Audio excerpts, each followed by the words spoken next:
Alright, so you didn't have any reading homework this week. And this week's going to be a little more, you're going to see a little bit more of the social studies PT as opposed to the Bible study PT. Okay, you guys ready for that? So, we get to geek out a little bit on history, and everyone's like, yes. How many of you didn't like history in school? Okay, you would have liked it if I was your teacher. I was amazing. I was the best teacher ever. Did I ever tell you about the project I had my students do in my government class? They had to, we did a whole constitutional convention, and they had to research and write a paper and present a speech on a historical character that was at the constitutional convention, and then they had to be that character in their own constitutional convention, and they had to write their own constitution for a make-believe country. And then I had a kid who, one year, who was really artistic, and so they wrote it up on this huge papyrus scroll, and then he burned all the edges of it, so it looked old, and I still have it today. See, I told you you would like my class. But they also knew how to get me off track.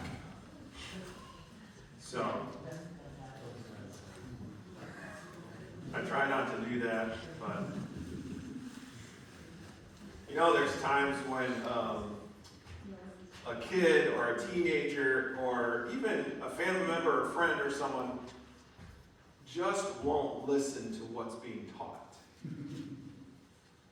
Right? You repeat the same lesson to someone over and over and over again. And it's people who are sharing the lesson because they've been there and made that mistake. And it's, I don't want you to make that mistake, so learn from my mistake. But they keep going down the same path. And the discussion with that elder is repeating itself over and over and over again. And it seems to never get anywhere.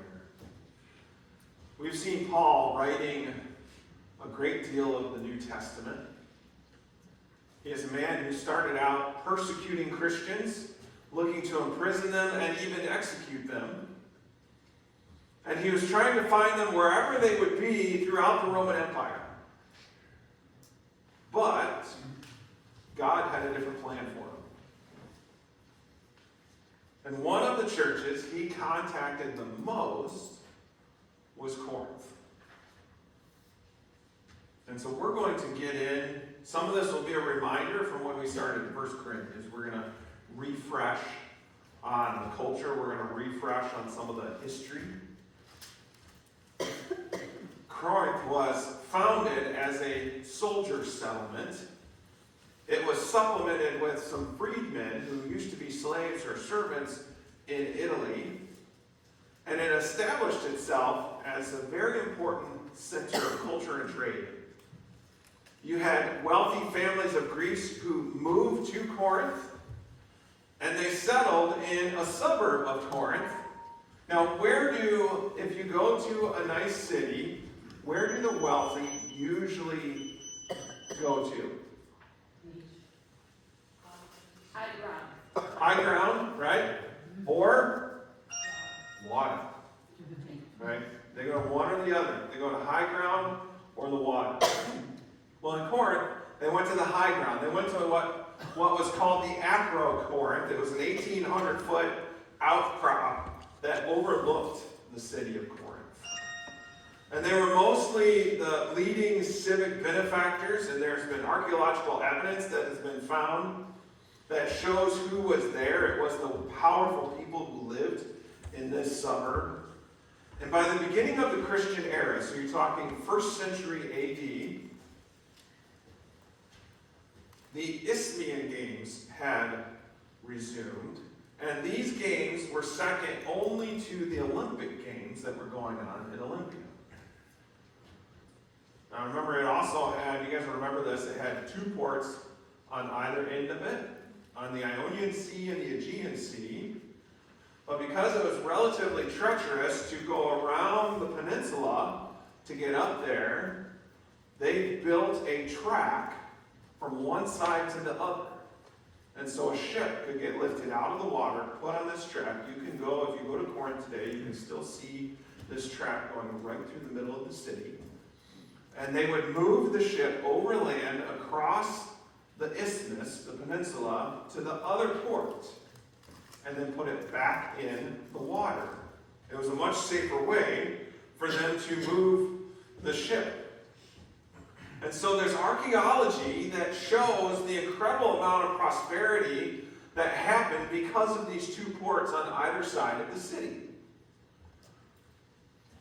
And when Paul wrote his letter to the Roman Christians, we know that in Romans 16 there was a church already in existence in Corinth. And so Corinth was this city with rich culture. They worshipped a lot of gods, so they were polytheistic. Their main god, does anybody remember what their main god was? The woman. Starts with an A. Aphrodite, right? So Aphrodite was the main goddess that they worshipped, and her temple was up on the hill, right? It was way up on the top, and it overlooked the entire city. She is the goddess of love, lust, desire, beauty, pleasure, passion, procreation. She was best known in Corinth of being the main temple for Aphrodite. She was claimed to be the mother of the imperial family. And when Corinth was a Greek city, she was in particular associated with love and especially temple prostitution. Do you remember that? Right? There were over 1,000 temple prostitutes. All right, you ready for your next trivia question? Remember, we did this just a few months ago, so we'll see how good you paid attention. All right. How did the temple prostitutes get differentiated from the rest of the city? Their hair, what did they do? Yeah, so they were shaved. All the temple prostitutes were shaved bald. They also had something else on their sandals. Anybody remember? Yep, bottom of their sandals had "Follow Me" written on it. So when they walked through the dirt, people could read it and follow them. So what do you think many of the sailors did while they were waiting for that ship to go from one port to the other? They followed them, right?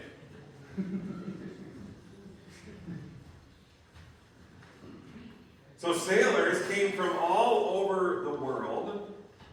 The whole city was known for its sexual permissiveness. And many of the problems that Paul addresses come from a main lesson we learned in that first letter. And that was the tendency of the Corinthian Christians to reflect the values of the city instead of the values of Christ.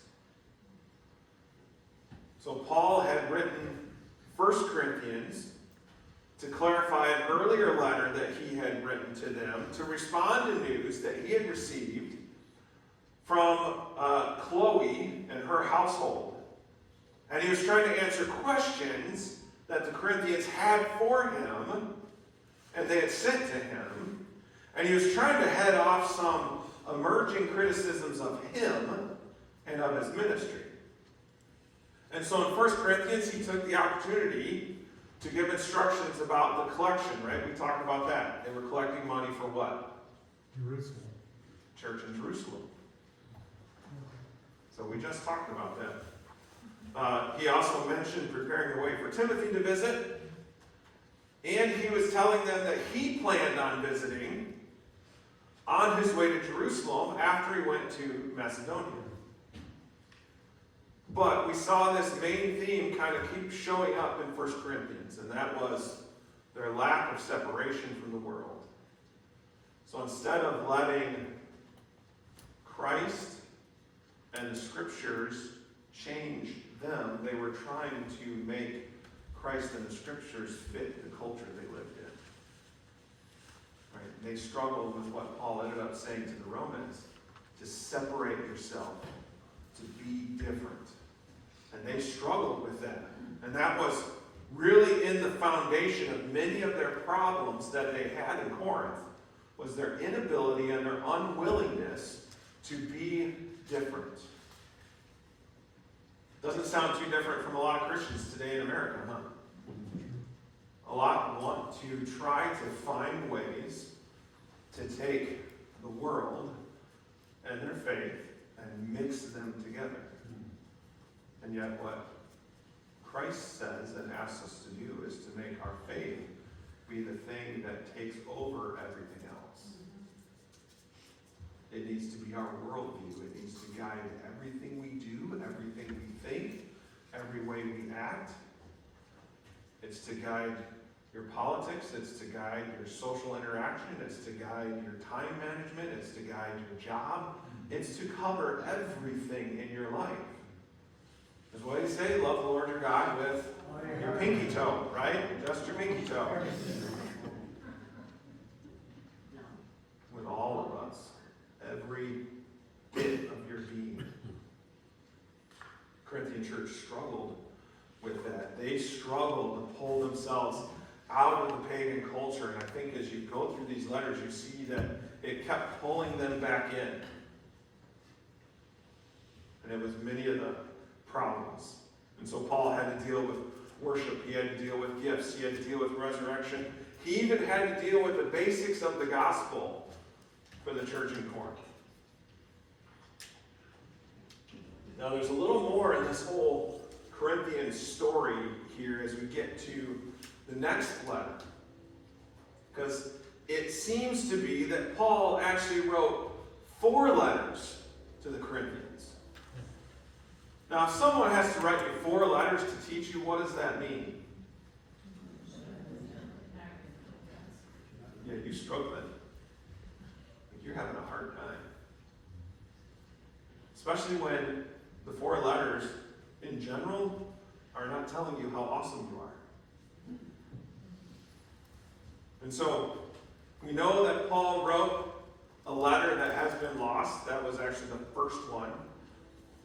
We know he wrote then 1 Corinthians, which we looked at.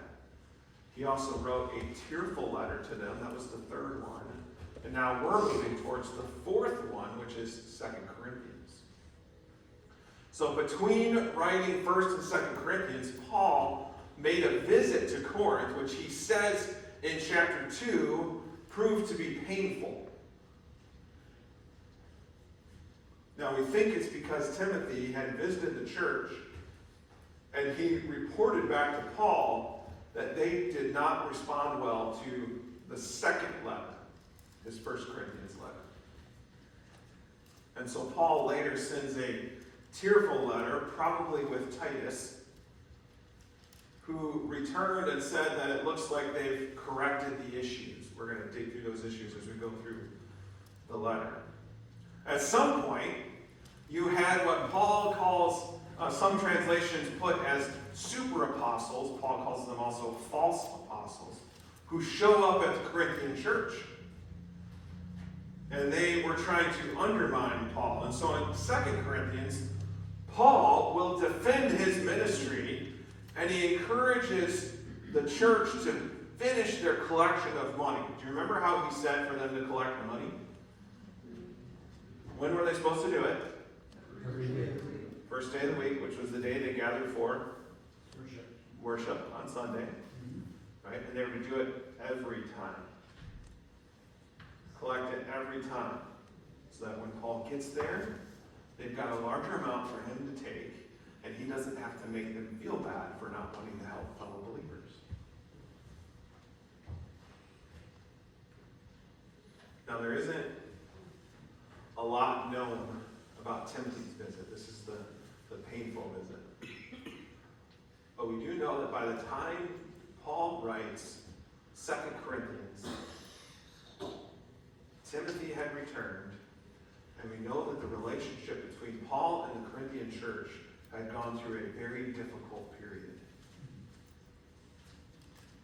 Timothy comes back to Ephesus. This is where Paul's at. Timothy comes back to Ephesus from Corinth, and he brings this disturbing news of a situation happening at the church.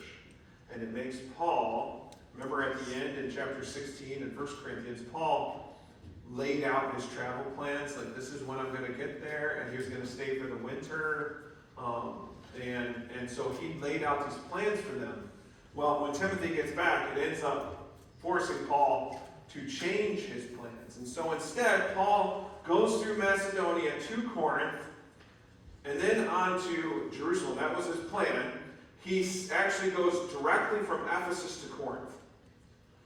The report from Timothy was so bad that Paul said, I need to skip all this other stuff and go directly to them.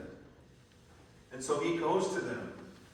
And his intention, after visiting the church, was to go north to Macedonia and then return again to Corinth on his way to Jerusalem.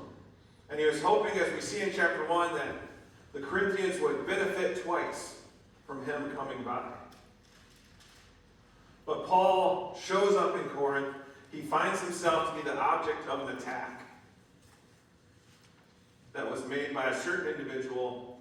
And what really hurt him, we'll see in chapter 2, was that the church did not support Paul. Now, it was important for that because who was Paul to the Corinthian church? Anybody remember? He's their spiritual father. He's the one that brought the gospel to them. He's the one that shared the gospel. And so they should have a special view of him. He should have a special place with them. And none of them stood up for him when this other person started going after him.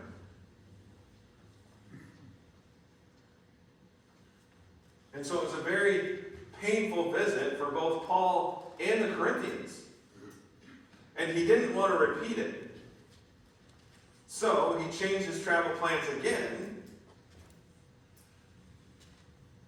And instead of returning to Corinth after going to Macedonia, he made his way straight back to Ephesus. And when he got back to Ephesus, he wrote his so-called, what he says in there is his severe letter. We don't have this letter today. But there are references made by Paul about this letter. And so it seems to be a letter that called upon the Corinthian church to take action against this person who had attacked him when he came during that painful visit. And they needed to demonstrate their innocence, that they were not in the same place as him, that they were not copying him, they were not following him. And so they needed to demonstrate this to him. Now, we don't know who carried that letter to them. We think it was Titus. But this was weighing very heavily on Paul. And so Titus was the one that was returning from a visit to Corinth.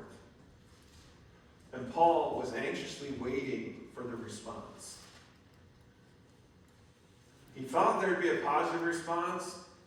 He expressed this to Titus.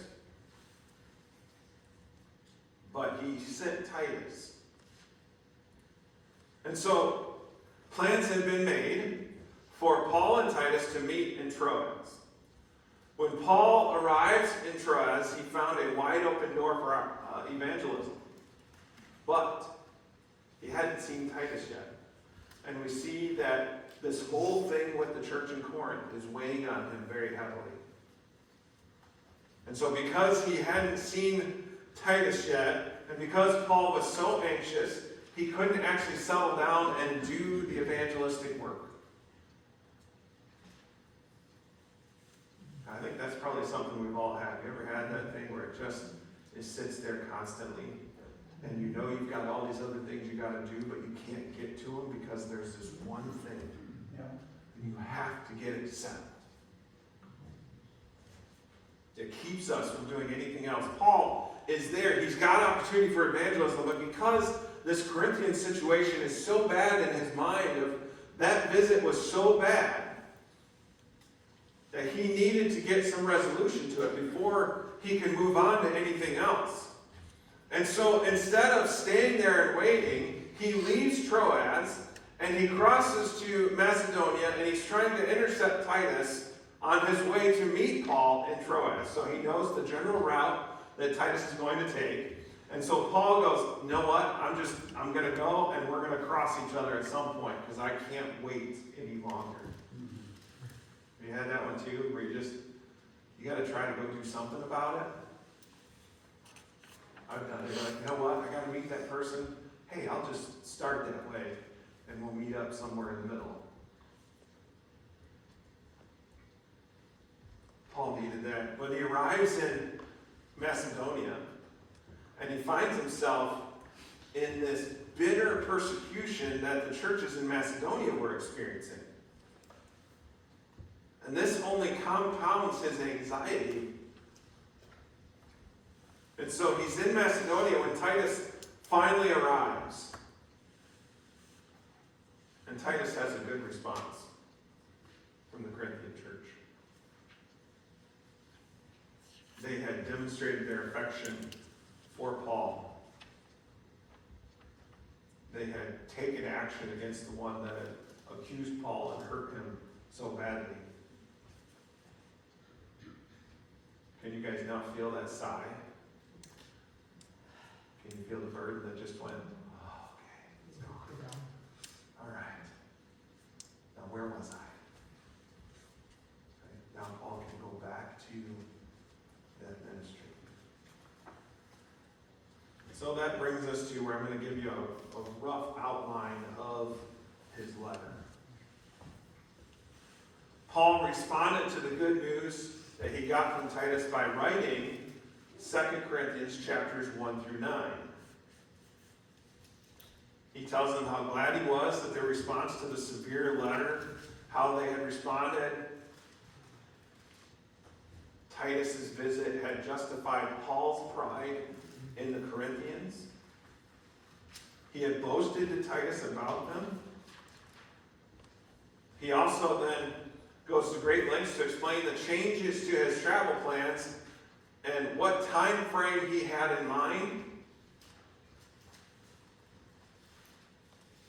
He was overjoyed because they had acted so vigorously, as one scholar said, to clear themselves from that person. So they decided to separate themselves from the one who had attacked Paul. He said this in chapter 2. Nevertheless, he urged them now to forgive and restore him. Right? He's now saying, okay, you've corrected that guy, now you need to restore him to Christ. Restore him to the fellowship. Said in order, verse 11, that Satan might not outwit us. And so Paul then deals with two other subjects at length we'll get to when we dive into chapters 1 and chapters 2. He explained his apostolic ministry in Asia, which would be Ephesus, and in Macedonia. And second, he gave detailed instructions and encouragement about the collection for God's people. He wanted them to keep collecting money for the church in Jerusalem. Now here's where things, remember at the beginning I said sometimes the same person, the same thing just keeps happening. Well now, after he writes chapters 1 through 9, Paul gets what's referred to as distressing news about another turn of events in Corinth. Chapter 11 shows the men who Paul called false prophets, false apostles, super apostles. They were leveling all sorts of accusations against Paul and Titus and Timothy and Apollos. And it seems like the Corinthian church had been heavily influenced by these men. They had accepted their gospel and they were submitting to the demands that these false apostles had made. And so this now causes another major crisis in the relationship between Paul and the Corinthians.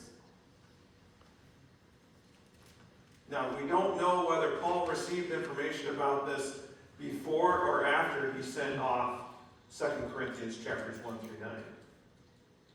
But his response to this crisis was him writing chapters 10 through 13. chapters 10 through 13, are his response to these allegations and accusations against him. And to try to show the Corinthian church that what these guys were saying about him was not true.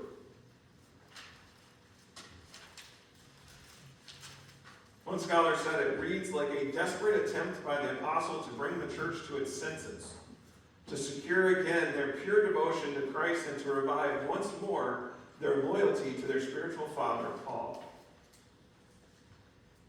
So he tells them that he's going to come for another visit, and if he needs to be, he will demonstrate his authority, but he hopes he doesn't have to.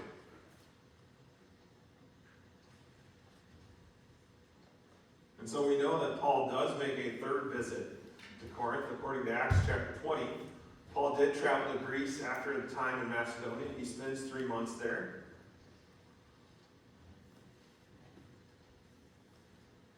And we think that we can infer from his letter to the Romans, which was written from Corinth during these 3 months, that things got settled down. He was able to defend himself and bring the Corinthian church back to the gospel, back to him. He wrote in Romans chapter 15, "Now, however, I am on my way to Jerusalem in the service of the saints there. For Macedonia and Achaia were pleased to make a contribution for the poor among the saints in Jerusalem." The Achaeans were the Corinthians. And so he had collected the money, had taken care of all this. And so Paul was probably in a good frame of mind during these 3 months. And so we assume that he got it straightened out, because can you be in a good frame of mind if you're constantly in conflict with the people you're in with? If he was in the Corinthian church and they were having conflict these whole 3 months, Paul would probably not be in a good frame of mind to be writing this letter to the Romans. And so he gets it squared away.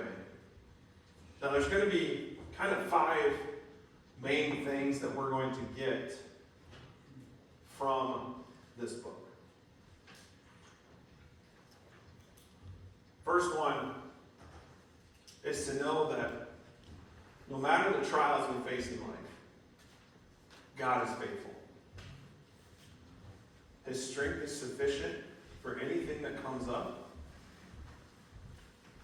And when trials come, they actually keep us from being proud and teach us dependence on God.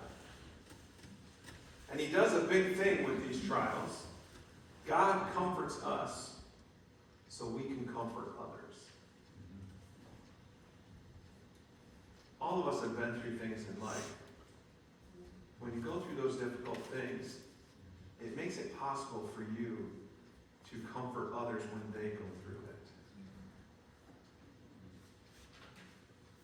When you actually can go to that person, put your arm around them and say, "I know what you're going through. I've been there." And it does comfort others. And you know the words to say or the words not to say, or both. And so there's trials. Second, you learn about church discipline. And that the goal of all discipline in the church should be correction, not vengeance. For churches to be effective, they must confront problems and solve problems, not ignore them. The point is to restore people and to restore the body. And that in everything that we do, we're to act in love. Third, he's going to teach us about hope. Hope in knowing that someday we'll receive new bodies. Hope that no matter what adversity we face, we can keep going. Hope that our faithful service will result in triumph. Hope that our salvation in Christ promises us that no matter what we face in this world, one day we stand before him. And as he says in Revelation, our name will never be blotted out of the book of life. And when we stand before our Father, we don't have to face the wrath of our sins. We face the mercy of God Almighty. Fourth, like the Corinthians, we should follow through on our commitments, on our giving. He talks there about financial. There's also everything else with our life, with our talents, with our skills. We're not only to be generous, but we're to be sacrificial. Jesus showed us this. What did he say when the rich man dumped money in the offering box at the temple and then the poor lady came by and put a penny in? What did he say about the poor lady? She gave all she had. She gave out of her need. The other one gave out of his excess. She was giving sacrificially. When we give, whatever that giving is, it needs to be sacrificial. It might be time. Maybe the biggest thing to you is you have limited time. But when you give up that time, that's sacrificial for you. Because you only have so much. As I get older, every day, it's more and more realization that I don't get this day back. I don't get this time back. I've said it before, I lay down in bed and I'm like, Lord, I can't believe it's another day gone. I can't believe another one's gone. So our giving is to be generous, it's to be sacrificial, it's to be well planned, it's to be based on need. And not only help those in need, but something that enables them to thank God. When we give, it's not about everybody else seeing us give, it's about God and giving to Him. If I'm giving of my time and my talents, then I'm giving it to Him, not for all of you to see it. It's not about what anybody else thinks. It's not about what they see. It's not about their opinion. It's about what God thinks, and are you giving it to Him? Finally, we're going to see the need for sound doctrine. And we need to share Paul's concern for correct teaching in our churches. I try to do that when I preach here. I try to inform you of things in our Sunday evening current events services, where I address more directly different things that are going on, both in the world and in the church. So tonight's is going to be more about what's going on, really an attack against the church, that we need to be prepared. And I'm going to not talk kindly about some very big names, but I'm also going to explain why. Because there's not sound teaching coming out. Sound teaching is important, correct teaching.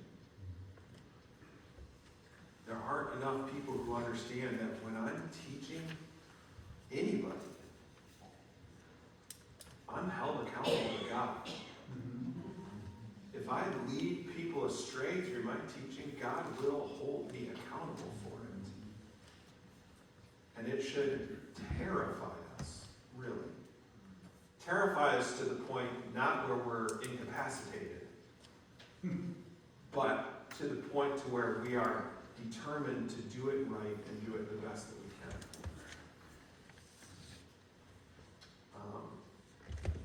I don't know how many of you have ever heard of Mark Driscoll. He's a struggle for me. I've been doing some research on him and why he got kicked out of his first church a few years ago in Seattle, I think he was in.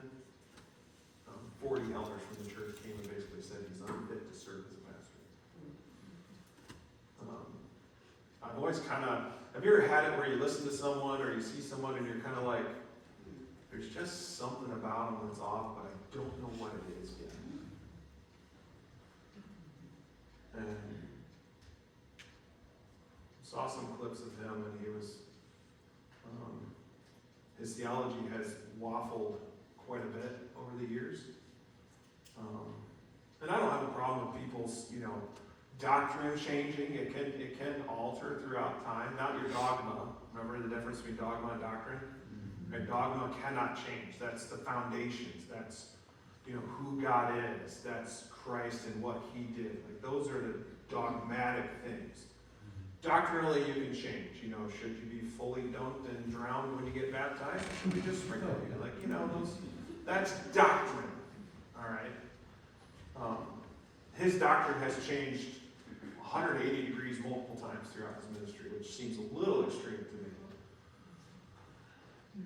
It ties in here with correct teaching, because a lot of people listen to them. He's a very good communicator. And I can't say that for the most part, a lot of his teaching, I haven't necessarily heard him teach wrong things. But there have just been enough flags. And I'm kind of going,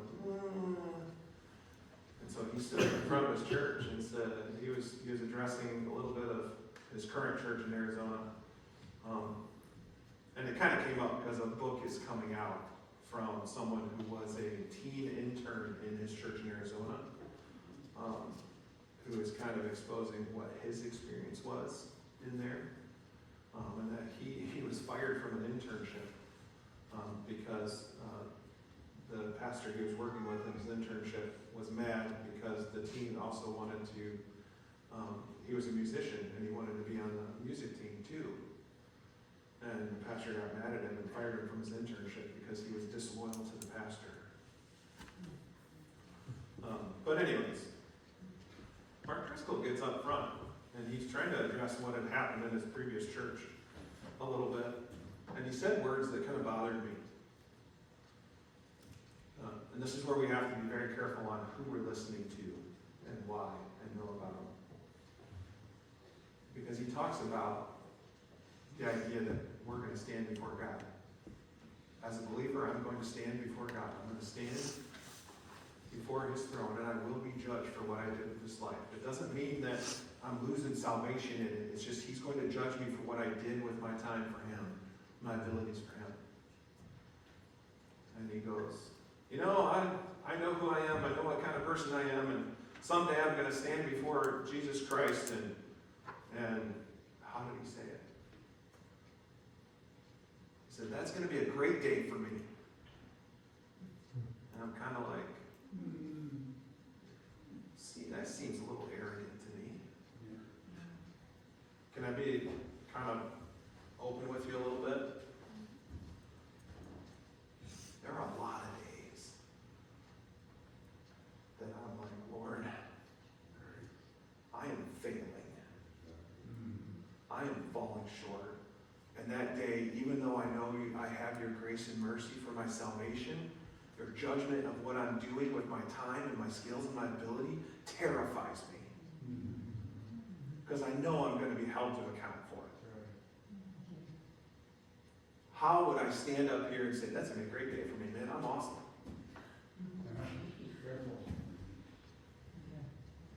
And when I heard that statement, it bothered me.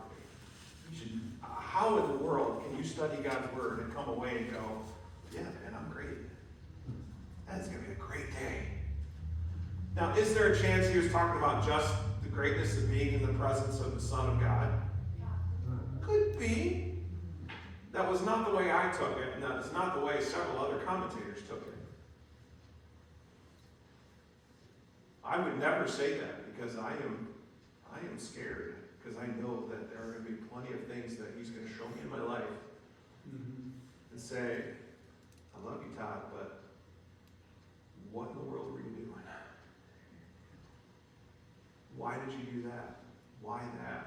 Why that? Why that? I have to give an account. It doesn't terrify me out of my salvation, but when he says that even the believers, the elect, will weep at his throne, that's what he's talking about. We're going to realize the places where we fell short and we failed him, and how awesome he is, and how we didn't actually love him and treat him the way we should with how awesome he is.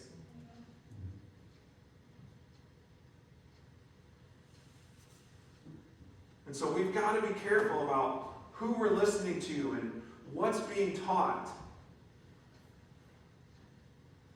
When I teach you stuff, make sure you double check it. Look in your Bible. Find other teachers you trust and see what they say. Don't just take what I teach and be like, oh yeah, it must be true. PT said it. I might mess up.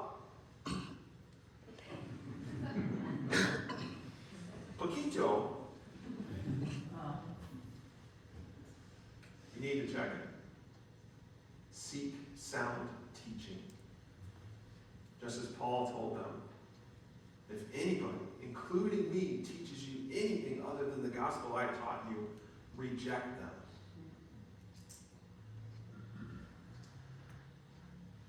And so we need to have concern for correct teaching. And we need to share in Paul's motivation in that. Because he did that because of his love for Christ and his love for people. And that was his sincerity. That was what he had. That's what drove Paul. Was his love for God, his love for people, his understanding of the grace that he was given. Paul, on more than one occasion, says, I am the greatest sinner of them all. How many of you would look at Paul and think he's the greatest sinner of them all? Right? Most people sitting in churches are like, I'd love to be Paul. I would not want to be Paul. I swim like a rock. So a shipwreck, that would be it. I'd be done. The whippings, the stonings, prison. It was not 3 meals a day and hey, go out in the courtyard and get yourself all jacked while you're working out. It's not the prison Paul was in.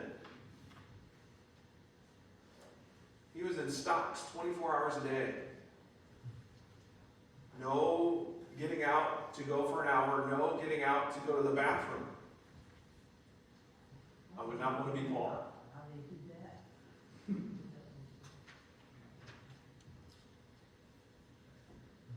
And yet, he loved people. And he loved Christ. And that's what he asked us to do. Because he understood the grace that he was receiving. And I think he took a lot of the punishment because he probably in a way felt like he deserved it. And he knew what Christ had done for him. But when we come to this table, that's what we're remembering. We're remembering what Christ did for us. We're remembering the sacrifice he made. We will not understand that sacrifice. I don't think we'll understand it after 10,000 years in heaven. I don't think we'll fully get what he gave up. I think we'll have a better understanding of it when you show up at the throne room. Like, wow, he walked out of here for me. He gave this up for me. When you read in Revelation 4 and 5 of the praise and the glory that goes on all the time, the elders that all lay their crowns down before the King of Kings and Lord of Lords,